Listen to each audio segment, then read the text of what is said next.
Alors aujourd'hui on est le 24 décembre, le réveillon de Noël. Et je me dirige, il est quelle heure? 20h12.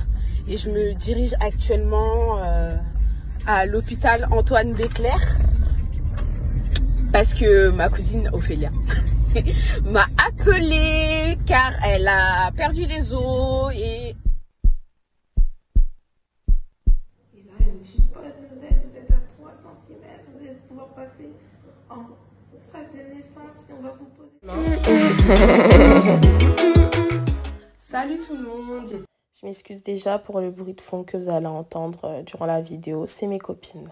J'espère que vous allez bien, en tout cas moi ça va. On va pas trop tarder en fait, je vais vous raconter la story time. Alors déjà, ça va faire bientôt un an, enfin c'était il y a bientôt un an, que je suis tombée enceinte de ma fille. Donc voilà, j'ai une petite fille qui est née le 25 décembre. Et franchement, on va commencer vraiment par le... Moi, j'ai su que j'étais enceinte grâce aux symptômes normaux. Retard de règles, nausées. Mais j'avais pas encore les nausées parce que moi, j'ai vraiment su, j'étais à 2 semaines. C'était vraiment au début. Parce que je connais mon corps. Comme une grossesse, c'est un corps étranger et qu'on n'a pas vraiment l'habitude, j'avais des réactions, des petites fatigues comme ça. Mais bon. Et vu que moi, j'ai des règles très régulières et que sur mon application Flow, il y avait écrit 3 jours, je suis direct allée acheter un test de grossesse. J'ai fait et j'ai annoncé au papa en premier qu'il y a eu une réaction, waouh, très, voilà quoi, c'était mort, trop jeune, comment on allait faire, comment on allait s'en sortir. J'ai essayé de lui en dissuader, mais c'est chaud. Donc après, petit à petit, bah, il a accepté, mais c'était dur parce que on se parlait plus, on se parlait plus. Pour lui, je lui ai imposé quelque chose qu'il ne voulait pas. Il était trop jeune. Mais moi, je pars du principe où c'est nous qui avortons, en fait. C'est nous, les femmes, qui avortons. C'est pas les hommes. Les hommes, ils ont beau vous dire, oui, moi aussi, ça me fait mal au cœur si tu avortes, mais c'est mieux pour nous. Non, en fait, si vraiment tu veux, tu peux. Il faut juste en donner les moyens, il faut juste se battre. C'est vrai que c'est pas facile, hein. Il y a des filles vraiment, c'est des situations critiques, ils ne pouvaient pas. Mais moi, je savais que j'allais m'en sortir. Et la preuve, bah, on s'en est sorti aujourd'hui, donc c'est bon. Mais vraiment, moi, je ne voulais pas avorter et avoir dans ma conscience, oh, j'ai avorté. Quand j'aurai 26 ans, oh, j'aurai eu un enfant il y a 6 ans. Non. Donc voilà, j'ai fait avec. Ça a fait des problèmes, ça a fait des ça a créé des disputes, ça a créé limite des cris de ouf, limite des bagarres. Mais ça va. Ça va. Pour l'annoncer à ma mère, j'avais un peu peur. Je m'excuse déjà à l'avance pour le bruit.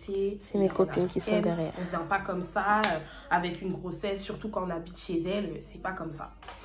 Donc, ce que j'ai fait, c'est que j'ai attendu qu'on soit à 2, qu'on soit dans le calme. Et je lui ai expliqué.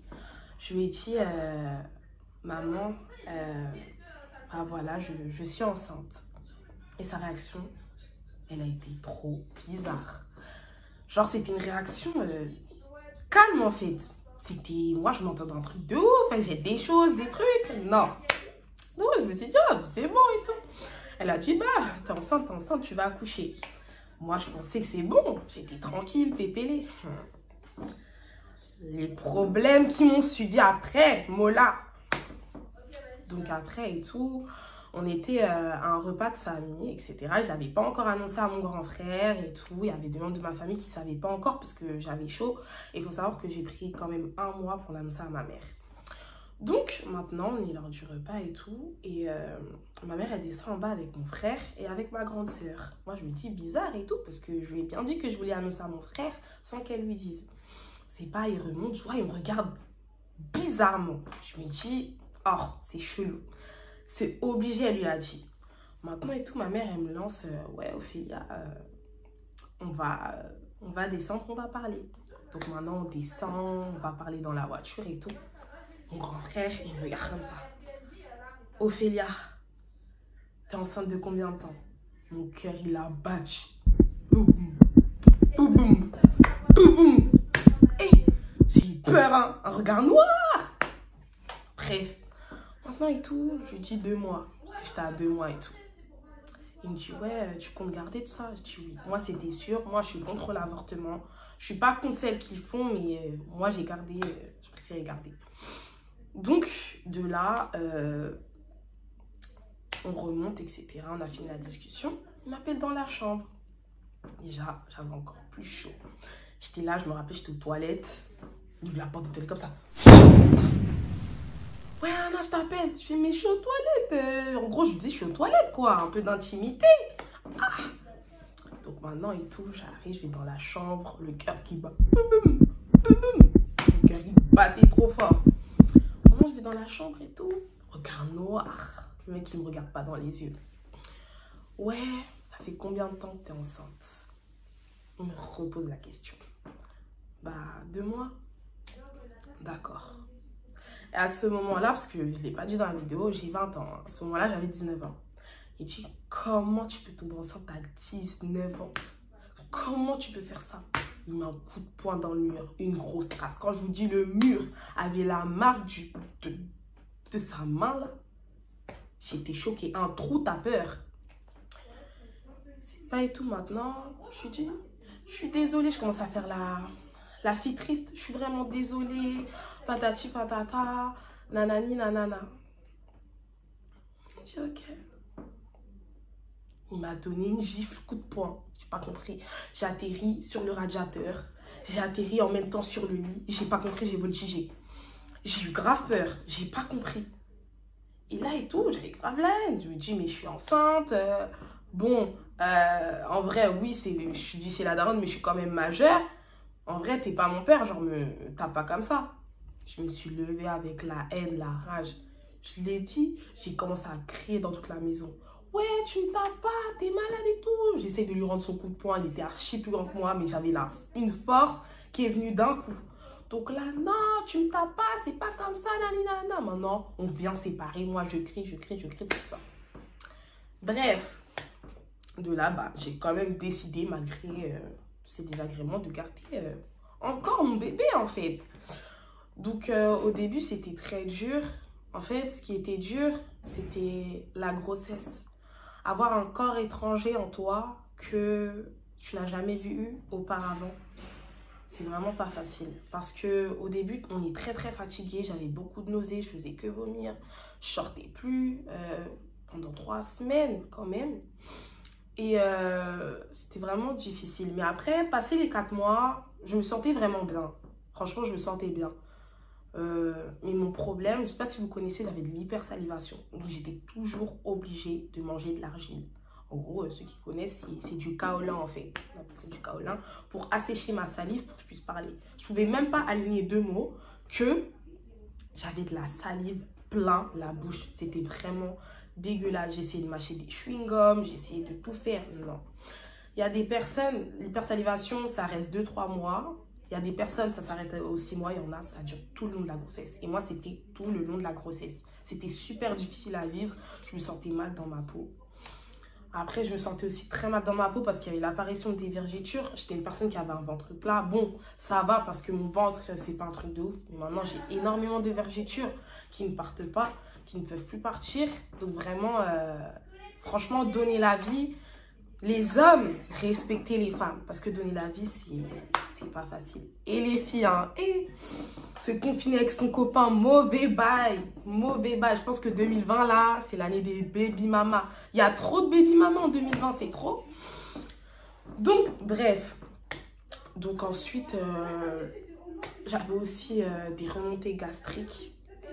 Ce sont des remontées très, très acides, parfois amères. C'était très désagréable, mais ça allait. Et vraiment, les pieds lourds. Les pieds super lourds. faut savoir que moi, j'ai vraiment eu un gros ventre à mes 8 mois. Avant, mon ventre ne se voyait pas. Donc, c'est cette chance que j'avais. Mais je me sentais quand même très fatiguée et j'ai fait le choix de ne pas travailler parce qu'avec cette grossesse, en fait, je n'arrivais pas à travailler. J'étais trop fatiguée. Parce qu'avant, moi, je travaillais à l'aéroport. L'aéroport, c'est un métier très physique. Voilà, on est toujours debout. On est en talons, on est en blazer. Avec une grossesse, c'était pas possible. Donc, j'ai décidé d'arrêter, en fait. Et vraiment de me consacrer 9 mois à la maison. Donc, je ne sortais pas, je faisais rien. Parfois, je sortais un peu, mais c'était plus avec ma mère, avec de la famille. Donc, mon accouchement. Non, si on m'avait prévenu que les contractions, ça faisait mal comme ça. Si on m'avait prévenu. On m'a toujours dit c'est une douleur de règles. C'est faux. Ils mentent. C'est pas une douleur de règles. C'est pas une douleur de règles. Les contractions, c'est une douleur, je sais pas, des poignards, un arbre qui s'enfonce dans ton vagin, je sais pas, un coup de poing mélangé à des écrasements de tête. Les filles, ça fait trop mal. Moi, tout le temps, à chaque fois, je faisais semblant, j'allais accoucher et tout. Je venais au salon, maman, j'ai des contractions, etc. J'ai des contractions. On me disait, oh, Ophélie, arrête. Le jour où tu auras des contractions, tu vas le savoir. J'ai fait, ok, d'accord, il n'y a pas de souci. Bref, le jour, c'était le 24 décembre, il était 7 h. J'ai commencé à avoir des contractions. C'était vraiment, il se passait toutes les 5 minutes. J'ai appelé moi-même le SAMU et tout, ils sont venus me chercher. Maintenant, j'arrive et il faut savoir que les sages-femmes, pour voir si votre col de l'utérus est ouvert, on vous met 2 doigts seulement, en fait. Et pour accoucher, on doit être ouverte à 10 cm. En fait, 10 cm, c'est vraiment 2 mains, en fait. C'est vraiment 2 mains, 10 cm. Mais pour faire le toucher vaginal, elle ne va pas mettre ses 2 mains. Elle va mettre que 2 doigts et elle va ouvrir à l'intérieur. Et ça me faisait hyper mal. Parce que moi, franchement, je supportais pas. Je criais quand on me faisait ça. Donc, elle remonte et elle me dit, madame, vous êtes ouverte qu'à 15 cm, désolée, vous n'allez pas accoucher, il faut rentrer chez vous. J'avais trop le seum. Je me suis dit, mais comment ça? C'est quoi cette douleur? J'ai archi mal. Et on me dit de rentrer. Donc maintenant, je rentre chez moi, il était à peu près à 9 h et tout. Et j'ai compris que je ne passerais pas Noël, parce que moi, j'avais déjà prévu ma robe. J'avais prévu ma robe, mais je savais que je pouvais accoucher à la période de Noël. Parce qu'en fait, elle était prévue pour le 4 janvier, en fait. Donc, je me suis dit, peut-être que... Et c'est possible, parce qu'on me dit que lorsque c'est ton premier enfant, tu peux accoucher après le terme ou avant le terme. Moi, du coup, c'était 10 jours avant. Donc, bon, j'avais toujours les contractions, j'avais mal. J'ai fait un bain chaud, on m'a massé le dos. J'avais toujours mal et j'ai perdu le bouchon muqueux dans les toilettes. C'est là où je me suis dit que je vais accoucher.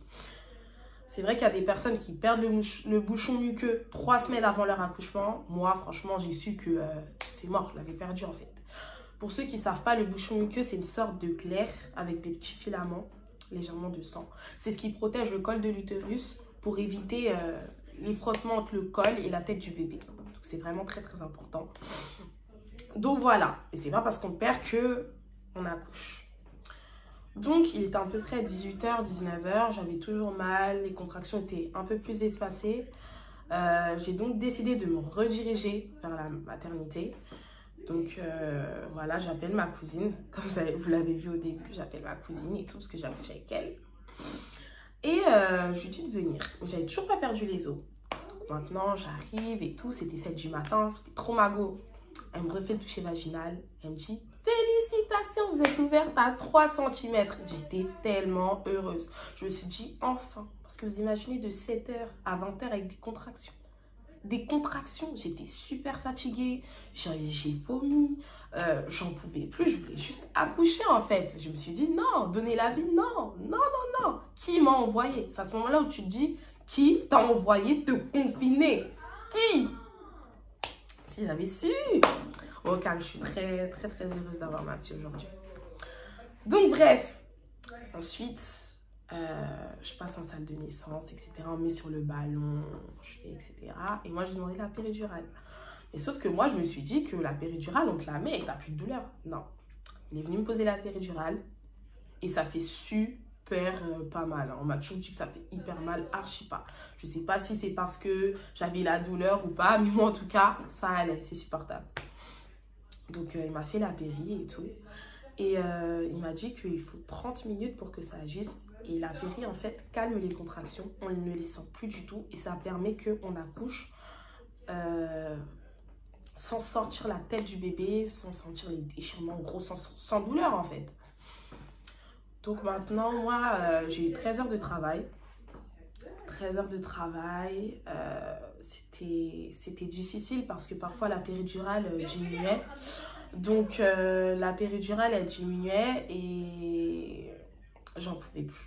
J'en pouvais plus parce que parfois je sentais la tête de ma fille appuyée sur mon vagin et c'est une sensation en fait de faire caca. T'as vraiment cette sensation-là et c'est vraiment pas agréable. Donc parfois, je criais.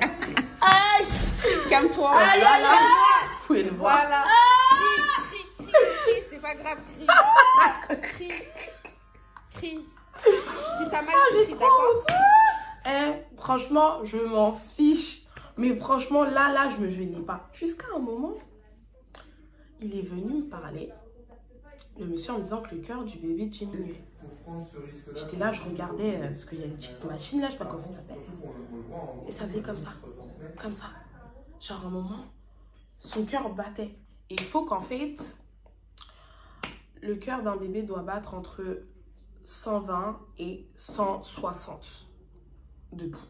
Si c'est moins, c'est risqué et voilà. Donc à chaque fois, on me changeait de position. Et moi, je ne savais pas qu'avec la péridurale, on sentait plus le pipi. On ne pouvait plus pisser, on ne pouvait plus sentir son caca. On ne pouvait plus bouger ses jambes. En fait, j'avais les jambes carrément endormies en fait. Je ne sentais vraiment plus mes jambes. C'était trop bizarre. Donc pour me tourner, bah, moi j'étais quand même... Ah, je suis assez imposante comme fille. Donc la dame, c'était une skinny, c'était chaud. C'était chaud qu'on me tournait. Mais bon, on a quand même réussi. Et du coup, en fait, quand on va vous faire la péridurale, la dame va voir au niveau de votre vessie que ça s'est gonflé. Elle va vous mettre une sorte de sonde urinaire. Ça ne fait pas du tout mal parce que vous avez la péri, donc vous ne sentez plus aucune douleur. Tout est endormi. Et ça va permettre de diminuer parce qu'en fait, c'est pas bon pour le bébé il y ait trop de vessie. Trop de vessie. Trop de pipi. Désolée. Et donc, c'était difficile, de plus en plus dur.